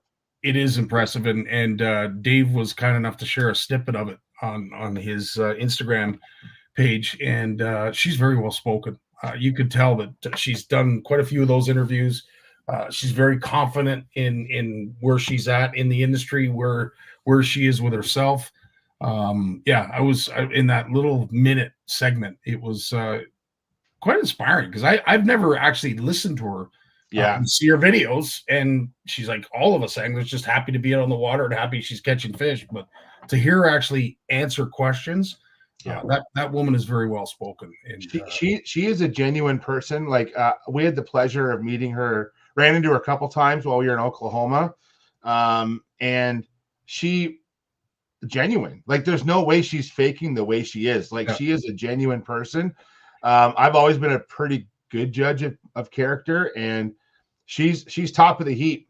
And I only met her a couple times, and the way she interacted with Owen, knowing that, and not just because of his age, but he was a fellow competitor, and that makes him an instant friend of hers. That's how she is. She enjoys, and her take on things, like she calls kayak fishing a brotherhood. She talks about fishing against other fishermen, and Dave's like, don't you call them anglers? Why would you call them fishermen? He goes, they're fishermen. Like she doesn't get hung up on things that you think others might get hung up on. And it's just a really, really refreshing take on things. And actually a good friend of ours, Alicia Retrowski, she interacts with Christine quite a bit online. And she told me before I met Christine about what she's like, because I asked Alicia. And Alicia is we all know Alicia, and she's just a great human being. And I'm not surprised that Alicia has become an online friend of Christine Fisher's, because those two are actually very similar in many ways, at least my interactions with the two of them. So it's great. So yeah, listen to that podcast. It's every Wednesday. It's long. It's a long podcast. He does them like he lets everyone talk, kind of like you and I are right now. Sometimes it's like 2 hours long. You got to listen to it in segments, but it's worth the listen for sure. Good to know. Well, another gem after seeing that video, and we shared it with Jim's segment, Trey McKinney. If there's ever anything that I want as the flagship, the showpiece, something front and center to show anglers how you need to act, given a situation where it's not going to be a positive outcome. This is how you need to take it. And Trey, I'll tell you, listening to him discuss his penalty, how it happened, the fact he owned it like he did, Jay, I'm sure your take is no different than mine. Yeah, Trey's 19 years old. He's the youngest elite champion that Bassmasters has had in all the years of bass. And the fact that now, I don't know Trey. We don't know Trey, Scotty, but the way Bass interviewed him and the way he handled himself, we hear a lot of stuff recently about disqualifications and different things, and the hardest road to take is the high road. We've talked about this before on this show when it comes to things like this. And shout out to Trey McKinney. And I've started to become a fan of his. What's funny is because of his age, he's kind of on the peripheral of who I pay attention to. He's not in the peripheral of Trevor and Owen and kids that age. Like Trey McKinney is like part of the ones they're paying attention to because of his age. But now I'm paying attention to Trey McKinney, and now I'm becoming a fan of Trey McKinney, the way he handled himself, because he could have done that very differently. So yeah, big kudos to Trey McKinney, and I'm a fan, big fan. I'll be following him a lot closer now. 100%. I couldn't have said it better, Jay. As I said, to see a lot of the negativity that's come out of weights and fish, and this basket, that basket, this angler calling out that angler. I mean, we hear it all the time, and unfortunately, with money associated with it, it does bring that element. I would love to see people deal with it a little bit better in certain situations, but I'll tell you, if there's a benchmark to all those who should follow, Trey McKinney, my friend, you have set the road in gold, because that was brilliant, my friend. How he took it, owned it, and dealt with it to the top shelf. Yeah, definitely. Now it is going to be trout season very, very soon. It's trout season, man. I can't believe it. We're obviously we're waiting, all of us, patiently for trout opener. What's your take, Jay? Are we still going to see some spawning fish, or is it going to be a lot of fallbacks that we're going to see? Like, what do you expect? I think we're going to see. I think so. If you're a steelhead angler, so we got lot. Like, let's talk CFN scope here. There's a lot of different trout species that we can look after, right? There's the three big ones. We got brook trout, we got brown trout, we got rainbow trout or steelhead. For the most part, we're going to call them steelhead. And if someone wants to argue with me, that's fine. I'll take the Trey McKinney road. Anyone else can argue with me. So let's talk about steelhead. So typically for where I am, and this is not uncommon for this time of year, I'm going to bet I will be shocked if I see a steelhead, even a drop back this weekend. I'll be fishing Big Creek, just upstream of Delhi, my friend's farm. It's during COVID, when everything was closed, and we have to go back there. But this family invited us in, and now we have a great tradition, man. Like, there's going to be a fish fry, probably. There's going to be some good food eaten. We're gonna fishing has for a trout opener has become, like, for me, like, secondary to just having a good time with my friends. But I think that's what trout opener is about, isn't it? Like, I'll get up early. I'll go listen to the turkeys gobble and go chase some fish. But I think the steelhead are going to be long gone.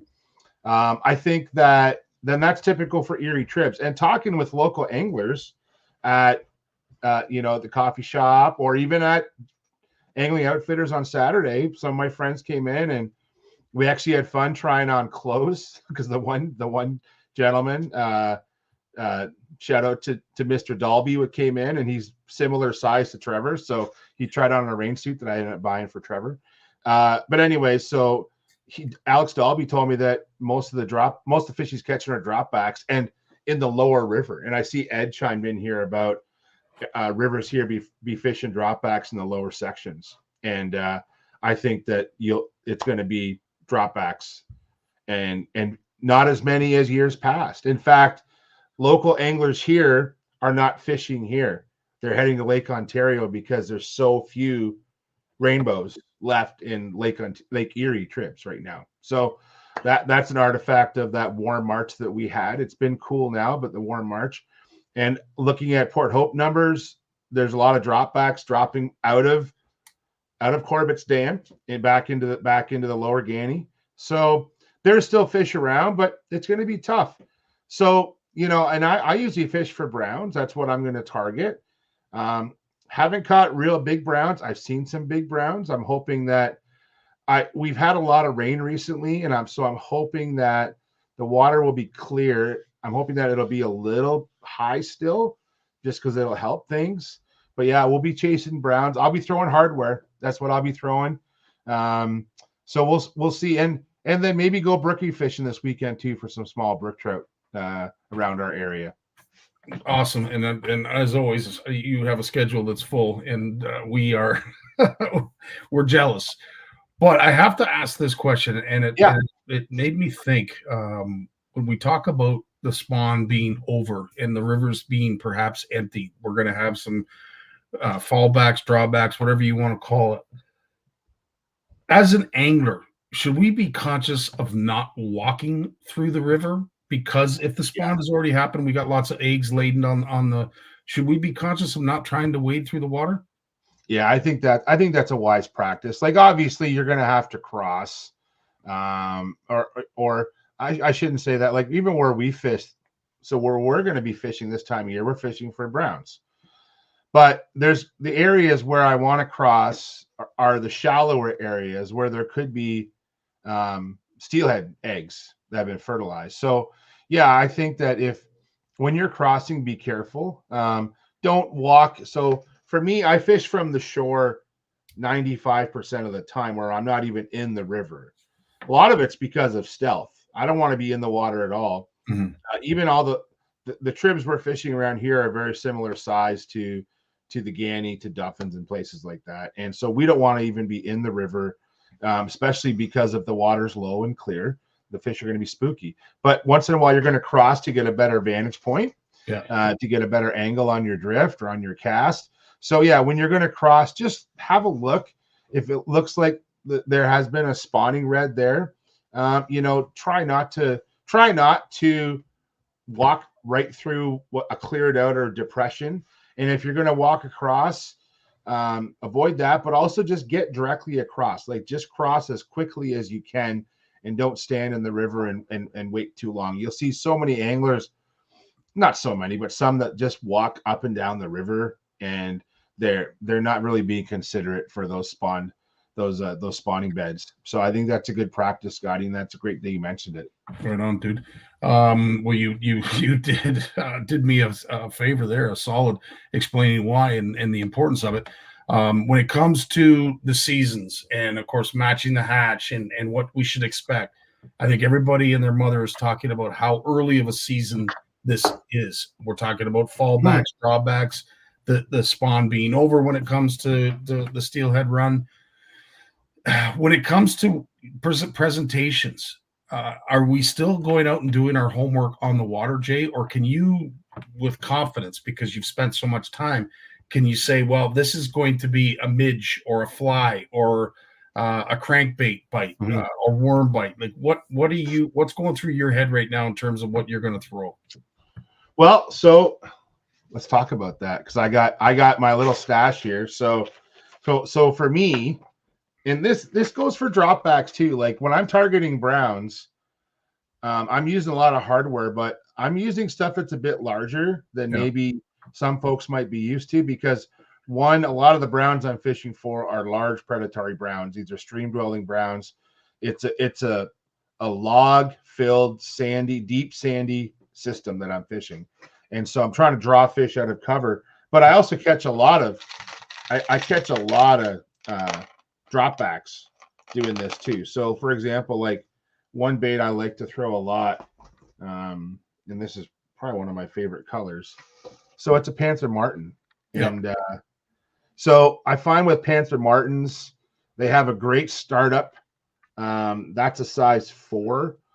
So that I don't like going much smaller than that. They have one size that's smaller that I'll use for brook trout, but that's one of my favorite brown trout sizes right there, and colors. I do find, and the black ones too, the black with the black body that has a chartreuse body on it. There's one that's black with gold dots that works really well.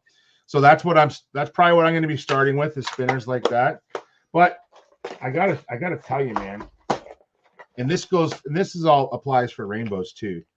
Like some of these little gems, and this is something that a lot of people don't use, and I'm going to share it here on CFN right there. Yes. So little jerk baits, that's actually a discontinued Live Target smelt.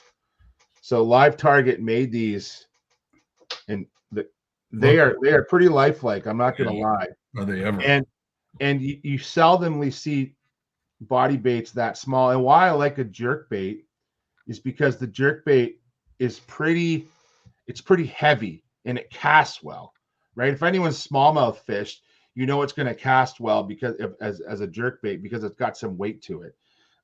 If you try and use like a small body bait that's more of a floater, they aren't going to, and they'll stay at depth too. So if I crank this down, I'll throw it out to an undercut and I'll crank it down. I'll literally jerk it down like a jerk bait.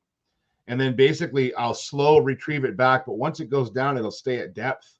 And then it won't want to rise up. It'll want to stay down there. And I find sometimes those browns, and usually I see them, they come out, and it's hard to not pull it away from them when they're chasing it, but they'll come out, they'll saunter up to it. And if it's rising, they won't want to chase it because they already know they're vulnerable. So you want to just, if it stays down, they'll actually more prone to get a hold of it as opposed to rising up to it. Another couple other here, like these guys, like these little Rapala countdowns, right? Yep. So again, countdown, like I'm using these are heavier baits, right? More prone for like a jerk bait than not. So I'm going to use about the quick fish. I would have to say, of all the cranks or hard baits, that is one that I see used a lot when it comes to trout and salmon, or those quick fishes. Oh, Jay Pierce, you didn't get me to my third box. So, so there's the frog. That's one of my favorite colors, the frog. And it's a trade-off. There's two that I really like. There's the frog, and then this one, which if I find these, I buy them out. So I shouldn't say that because people might beat me to it. A size 7 frog or skunk. That skunk one, even I got a tag end still hanging off there. So that skunk color is great. The way now those flatfish or quick fish, they're really buoyant, right? And what I do is I actually run. So what I'm rigging all my hardware on, I might as well explain that, is I'm using Fireline Crystal, 8-pound, the white. So that's on my rod. I'm using a 6-foot. It's actually a drop shot rod. It's a 6'10" medium light. Okay, has a real soft tip. It's a for trout fishing, a lot of folks out there, for what I'm doing, they might want to use like an ultralight or a light action. Mm-hmm. But when you're throwing hardware, you want something a little that can handle it a bit better. So 6'9" medium light. I'll even go up to a medium sometimes. And 8-pound Fireline. I'll tell you a tip about Fireline. I use Fireline for hardware for trout year round. So when we're steelhead fishing in the fall, we're throwing hardware, we're running 10 and 12-pound Fireline. This stuff has about a 8-pound Fireline is almost double the breaking strength of what it's rated. It's crazy, the breaking strength. So you're looking at 12-pound test. So I'm not afraid to run 10-pound leader on 8-pound Fireline. So I'll run 8 or 10-pound leader. And Jay, good point. So you asked about, do I put a swivel? I will run a swivel on a Panther Martin because I don't want my leader. What are you showing me? The swivel right there. Yeah. So there's one there, the swivel right there. Or I'll run an inline swivel and I'll use a snap. So I might run a swivel to my main line, and then I'll tie my leader from the swivel to a snap, and then I can just change baits. I can go from the jerk bait to the quick fish. With the quick fish, though, you're going to have to put a couple pieces of split shot in the front of it to get it to go down, to nose down. It's just too buoyant, and it just wants to sit at the top. So you got to use, and a lot of times with the quick fish, what's nice is you throw it out, you close your bail, and it just does the work for you. It just dances at the end of your line. The limitation with a quick fish is you need good current to really activate it and wash it into those log jams. So if the water's low, I will use more of the body baits. But if we have a lot of flow, then I'll use the quick fish instead of a body bait in those tight places. So yeah, that's my menu. Now, actually, Trevor, can you pass me the fly box black? Oh. No, not that one. The black. No, not that one. No, the black. Oh, this one. Sorry. Yeah, thank you. Whoops. Well, you can show me that one too. So these ones will come out. Yeah. So we got some egg sucking leeches in there, but these little stone flies are falling out. Yeah. These little stone flies right there. If you can actually drift those into a hole, like especially if you see fish and they're wary, a little stone fly, like whether you're drifting it under, and usually I'm going to present it under a float. And this time of year, with the water's going to be low and clear, I'm going to use as small a float as I can get away with. And I'm not using a float rod. The creeks I'm fishing are too tight. I'll still run a float setup on that 6'10" medium light rod. That's we talked about that's the one Brock secret. So these guys. Oh wow. So they're marabou jigs, but with the bead head on it. So, and I know if you're still on this call, man, fishing these under a float in the frog water, in that real slow water, like especially like at the mouth of those creeks along Lake Ontario, man, that was money back in the day. Just a simple jig under a float. And a lot of folks, they were, by the time they figured out what we were doing, they'd get mad. I'm not going to lie. So what's funny though is that to bring all this crap with me, what am I going to put it all in? So I actually upgraded to a Sims. I have a sling pack that we use, and I also use a backpack now. It's like a 20-liter backpack. So it just goes on my back. I put all the crap in there, and I have room for a bottle of water. I'm getting old, man, so I need water on these trips too. I can't.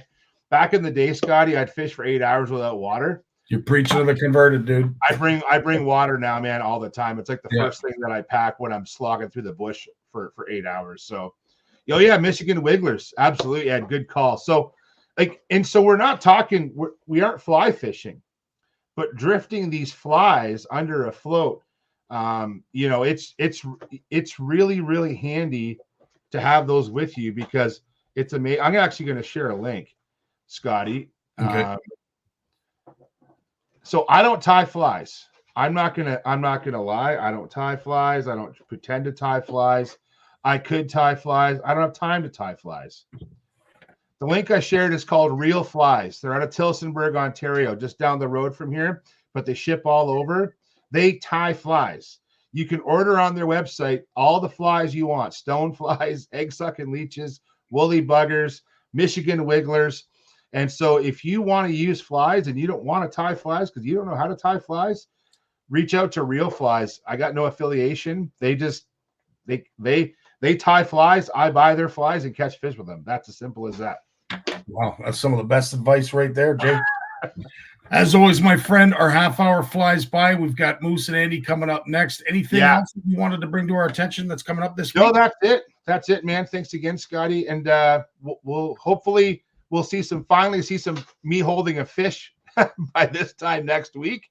And looking forward to next week's show and Jay Pierce coming on. Jay's been we became buddies during COVID, and him and his wife Lynn, they're great people. So I'm looking forward to you chatting with Jay Pierce next week. It's going to be awesome. Well, you're going to be joining me, and it will be a lot of fun. And we're going to see a side that I don't think we've ever talked about, to be honest with you. It's just proper boat etiquette from if you're that amateur, if you're that guest on somebody's boat, maybe you've never been on a boat, you just want to learn.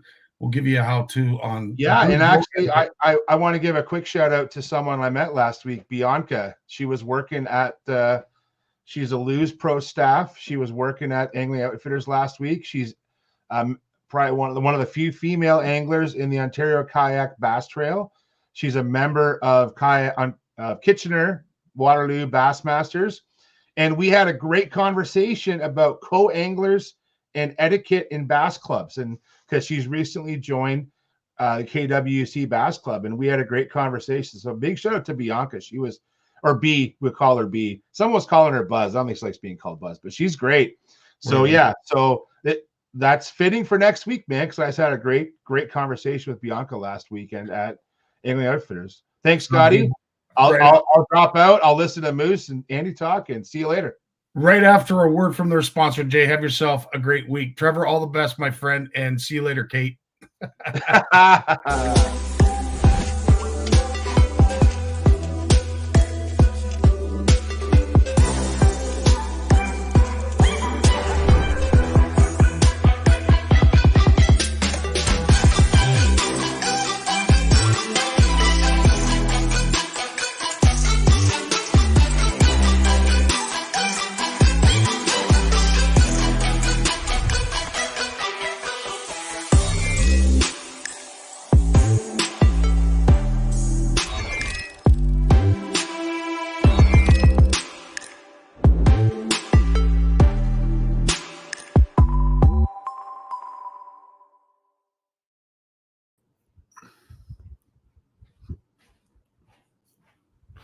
There we are. It's Moose. What is happening? What up? How we doing, lads? Good. How you doing? Living the dream, as they say. If it was any better, I'm sure somebody would say it would be illegal. But no, all is well that ends okay. Perch Festival, the Aurelia Perch Festival. Andy, what is the latest that you can give us? I know there's a lot of things, a lot of moving parts in the background, but what's the latest? Well, we were supposed to be putting fish out on Wednesday. Now we had to move it to Thursday because Wednesday looks like it's going to be a really nasty day. So we're going to be releasing all the perch on Thursday. It's pretty cool. Like everybody really is excited about it. Again, like we're new at this, so we're going to give it us our best shot. We have a lot of obstacles. The ramp is still out of commission there in Aurelia. But they are working on it. So it'll be a brand new parking lot. When you get there, you'll be going like, what happened to the restaurant? Everything has shifted. Like it looks like they're making a lot of room there for both. So I can't don't hold that against me or whatever, but like it looks like they are doing a good job. So that's where we'll be. That's where headquarters will be for Friday, Saturday, Sunday. We'll be doing the actual derby component of bringing your live fish. That'll all happen in the Port of Aurelia. That's awesome. So tell us, for those who are maybe still thinking of entering, and there's still time, is there not, Andy? Oh, yeah. You still have time? Yeah. Yeah. So you can enter right up till Thursday night, midnight. So right up to midnight Thursday night. And then the ticket sales are done. All right. So we've got 4 locations where you can go and buy tickets. Like there's 2 in Aurelia. We got Epps. We got our friends at Tremblay's. We got Brian at Fishing Depot. And we got Jasper at Pro J. So those are 4 locations that we have that you can actually physically buy tickets. And then as far as online tickets, you can buy them right up to midnight Thursday night for the event. That's awesome. And is it just tagged fish that anglers are trying to hunt for, or? No, not at all. Actually, so the tagged fish is one component of 3. So like this weekend, the big focus is going to be on size. Not that the tag fish aren't in play, because the tag fish are all worth $200 each, but the size of fish, because the derby component, where you're going to come in and basically weigh in your fish, and the first big fish will win the WC12 with the 9.9 outboard on a trailer. So, and that's a cool prize to win on a $25 ticket for an adult, $10 for a kid. And then the other components, there's so the tagged fish, which we're going to be doing on Thursday, that'll be going right through. But so this weekend, those tagged fish will be worth $200 each, and we're going to tag. I think we're tagging like 100 of them. So and only because the ratio is kind of like really. It's hard, and we want to see people catch fish, right? So, so we're tagging these fish. We're going to put them out to $200 a piece.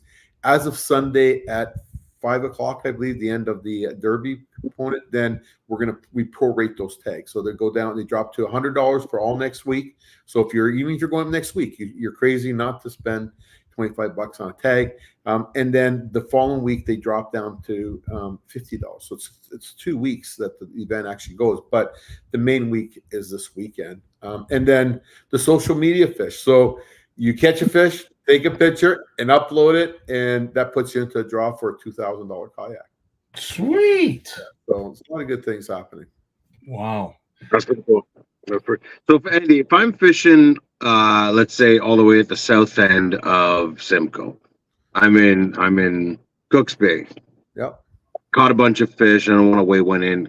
Can I pull my boat out? Now, obviously, it's not alive at this point; it's dead. Can I pull my boat out and bring you the fish, or no? Yeah, actually, you can. So the thing is after working with the MNR all these years, like in a lot of our tournaments, everything we do is always by the book. And the thing is for people that are bringing fish home in your live wells, and because you want them fresh, technically that's illegal to do. So you're not allowed to transport with the live fish in your live wells when you're driving on the road. So we are gonna be allowing it. So there will be dead fish being weighed in, but we're gonna be wanting them. We'll be checking them. We may even cut them open. We're gonna have to do what it takes to make sure that the fish was right. And that basically goes with the MNR. So, and the thing is we really want to expand this for everybody to get involved, because like not everybody has the big rigs, not everybody's got the big boats. So if it means you got to travel a little bit, I do want to emphasize that this is the Aurelia Perch Festival. And I would be thinking that a lot of the tags will be focused in the Aurelia area, just so we can make that pretty clear. And you know what? In all fairness, like they are calling for south winds, and they're looking pretty nasty, to be quite honest with you. But if you're fishing within the Narrows and you're fishing that whole south shoreline, I'm telling you, like you're going to be sheltered in there, like no problems whatsoever. And even where we are at the park, like coming out of the south, like we're not going to feel anything. So pretty good.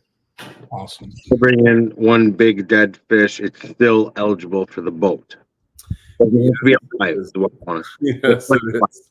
We obviously, as we don't want to see the dead fish come in, like I'll be honest, we're not sitting there promoting that part, but the reality of it is no, we just eat them. What's that? Just gonna eat them. Well, yeah. Well, we expect. I'm going to tell you, like Moose.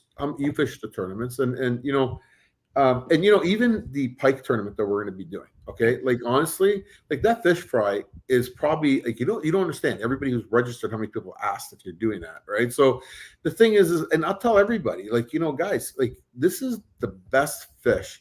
If you're going out for a day and you're bringing your kids and you can go out and have some fun, it doesn't take much to to take them and just fry them up in a frying pan. You know what I mean? It's like, and actually having a shore lunch, like that's. Like, I don't know what to say. Like, there's a lot of people probably taking more than they should for, judging what I'm looking at. And I'm not criticizing anybody. I think it's up to them. But at the same time, those will be the same people who will be complaining down the road. What happened to all the birch, right? So, like, the thing is I like we went smelt fishing. We got some smelts. And I got a lot, and I gave them to all my aunts and uncles. I kept 2 feeds for me, and that was it. And I'm happy with that. And I'm looking forward to a good perch feed, right? And then my walleye feed. It almost makes you look forward to the next part. And even with Jason, like, dude, I grew up trout fishing. Like that was all we had. Like I could tell you every single river from here all the way to Salem, east of here. So I fished every single. Just now. I guess because I'm so big, if I put on my waders, I look kind of like a walrus. So it's not like you like that one. You're preaching to the converted over here, Andy. Yeah, just bring me some mackerel. It's but you know what? It's probably something that I should maybe consider doing is losing a little bit of weight and getting back into fishing some of the rivers because they are a lot of fun. Really are. 100%. Yeah. So Moose, speaking of the Pike Lunker Bowl tournament, sponsored by CSFL, or at least in tandem with CSFL. Lots of moving parts along with that. Andy just mentioned the fish fry. Are there other things that are in the works that we need the folks to know about? We're working on a couple of things. I can't really say too much right now, but grab bags. $75 entry fee for the OFC Nation Pike tournament. I promise you there will be a lot of goodies in these grab bags. 3 people to a boat for the CSFL Pike tournament. It is a load of fun. It's an hourly fish. The OFC Nation overall big fish, first, second, and third, our good friends from Shimano have, come to the table once again with some really nice rods and reels. I don't want to say too much because I don't have the list in front of me and I don't want to miss anyone, but it's definitely worth coming out for the fun, the fish fry, the experience. If you've never done a lunker bowl before, it's a lot of fun. The hourly weigh-in is such a neat and fun concept. For those of you who were there last year, I know we'll probably see you again this year, but for those of you who were there last year, reach out to a friend. Let's get some more people involved because this is what the hourly tournaments are all about, is to introduce more people into tournament style fishing, get them out on the water, get them out having some fun. You don't want to miss out. No, 100%. And Andy, to your point, last year, the social aspect is certainly something that you're hoping to build within your tournament within CSFL. But these lunker bowls, these outreaches that we're able to do from an OFC Nation perspective, allows us to get together. So first of all, thanks for allowing us to run in tandem with you with your tournament, because it allows us to have like a meet and greet. Even though it is a tournament-based event, we could still get together, have a social event at the end of it.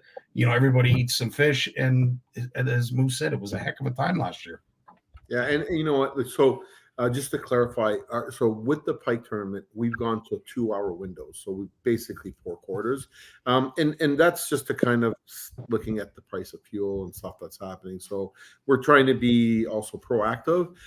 So we've gone to 2-hour windows opposed to 1-hour windows. Now the bass one will remain as an hourly window on rice because we flip it over from large also smallmouth. So technically, if you're flipping it, it is actually 2 hours there too. But with the Pike Bowl specifically, like we'll be blasting everybody off at 7, and they'll have from 7 to 9 is the first window, and then it reboots over, and over and over and over. So, but it's pretty cool. And I do want to also mention that the Pride of Balsam, like great marina. Great facility. I'm trying to get to make sure the ice cream stand's open for us. Hopefully it's going to be sunny this year. But it just seemed like people didn't want to leave. Am I wrong, Moose? Is that not true? Like people just Very true. Even though we had a whole lot of rain and like it was very wet, and honestly, getting there in the morning and thinking, oh man, so many cancellations. I think I had like 18 people cancel, and I thought, oh, no one's going to show up. But sure enough, we had 60 plus people there. Thanks to the Lunker Bowl and the folks that showed up for the OFC Nation charity tournament. It was a blast. I was talking to guys last year who were like, you know what, I've never done a Lunker Bowl, and I really like this format. This was a load of fun. Just to be at that line side by side. You're like, well, are you going to weigh your fish in? How big's yours? Maybe I'll wait for mine until the next hour. And you're sort of back and forth. And it's really a game. I mean, you can carry, what was it, Andy? 3 fish or so 2? I think it was 3. I got to check. I can't remember. I think it was 3. And why Moose is saying that is because, why they were doing that is because it's like playing poker. So if you know the guy in front of you is weighing it, so depending how you come in, that's how you got to bring your fish in. So you're looking at the guy behind you and you're thinking, has he got a bigger fish than my fish? Because if he's got a bigger fish than my fish, then I'm going to hold on to my big fish for the next hour, and I'm going to weigh in my smaller fish, and vice versa. So to be the first guy with the big fish is good. Sometimes it's better to be like the second or third guy, because then you know whether or not you want to weigh in your big fish, because then you're screwed. Because once you cross that line, you have to weigh in a fish, but it's your choice. You can just have a small one and weigh in a small one, right? So it's kind of cool. It is a lot of fun. It's a fun concept. It's honestly a lot of fun. I think who was it? Tim. It was me, Tim, and you, Kyle. So me, Tim, and Carruthers. So Kyle had Mark Hunter and Sean McCall. I can't remember who was with Fernandez. But we're at the line, and we figured if you weigh this fish in, you're going to win this hour. But if I weigh this fish in right after you, then I'll win the second hour because he has a small. And it was just like this, right? So we were trying to figure it out, and we figured out, had Kyle, Mark, and Sean weighed their fish in, then Fernandez wouldn't have won 2 hours in a row because he had won the previous hour. We didn't know that. Yeah. Anyway, long story short, it is quite the game, but you put 3 fish in the boat, and you take your chances, and it's a load of fun. $200, $300, $400 per hour or every 2 hours for one fish, and then the overall big fish for the OFC Nation tournament comes with a load of prizing. So it's gonna be a lot of fun. I can't wait, man. I really can't. It is a lot of fun, and Moose, actually, I believe Shannon actually caught the big fish. She did. Yeah. Shannon. No, that was first year. Second year was Colby. Oh, Colby. A giant fish. We did all right. We won 2 hours, so that was good. And this just in, Sean Quinn is looking for a couple of anglers to join him on his boat. Unfortunately, there's a few things that you have to be okay with. You have to be comfortable coming in last, but you also have to be prepared to have a good time. I myself, Sean, if you got an empty spot, I'll gladly fish with you, my friend. I can't. You know what? Sean and I have been working on our boats for weeks now. And we're all antsy to get out there. And it's going to be fun. This year, my boat is full again. So I've got Colby and I've got Shannon. They're coming out with me. I don't know who Sean has in his boat, but 3 people to a boat. So if you want to go fishing and there's 2 other people that, you think may want to join you or think they might enjoy it, or if there's only just yourself, we've always got singles that are looking for boaters as well. So don't hesitate to reach out. It is May 18th. It's going to run from 7 a.m. to 3 p.m. 7 to 3, I believe, Andy, or 7 to 2? No, 7 to 3. 7 to 3. $75 for the OFC Nation charity tournament. $200 for the CSFL Lunker Bowl. You can do one or the other, or you can do both. I promise you, everybody's going to walk away with something, and there is a lot of really cool prizes Some of the biggest prizes valued at about $800. There might be a trip for two to a specific lodge. Wink, wink. There might be a rain suit. There might be a motor. There might be rods, reels, tackle. There's going to be a lot of goodies. It's going to be a lot of fun. Fingers crossed that it's not raining. Yes. It wouldn't ruin it for me, but I've had enough of the rain. It's time for the sunshine. Amen. I couldn't agree more. Andy, I got to ask too, in regards to the Aurelia Perch Festival, as well as the Lunker Bowl, are kayak anglers allowed? Can they participate? 100%. Like, we want the kayak anglers. Like, it's become a big part of the sport, and you can see it in the U.S. and how it's growing there, and it's obviously growing here. You see it within the OBN. They've done actually really good. We've always toyed over the years of running components of kayaking within our normal tournament. So we're still toying with it. We're just trying to more logistics and this and that. We only have so many weekends over the course of the year.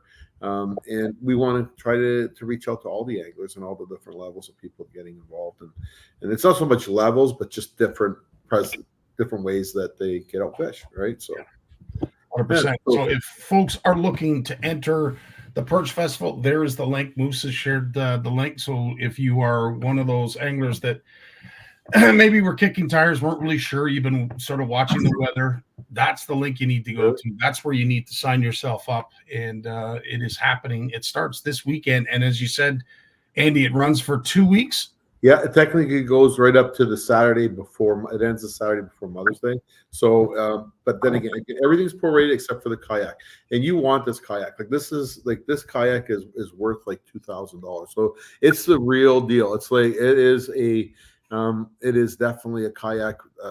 You can use it for tournament fishing. You can use it. It's not a cheap kayak. Like, it's the real deal. So there's a lot of great prizes. We have a lot of great people contributing to it.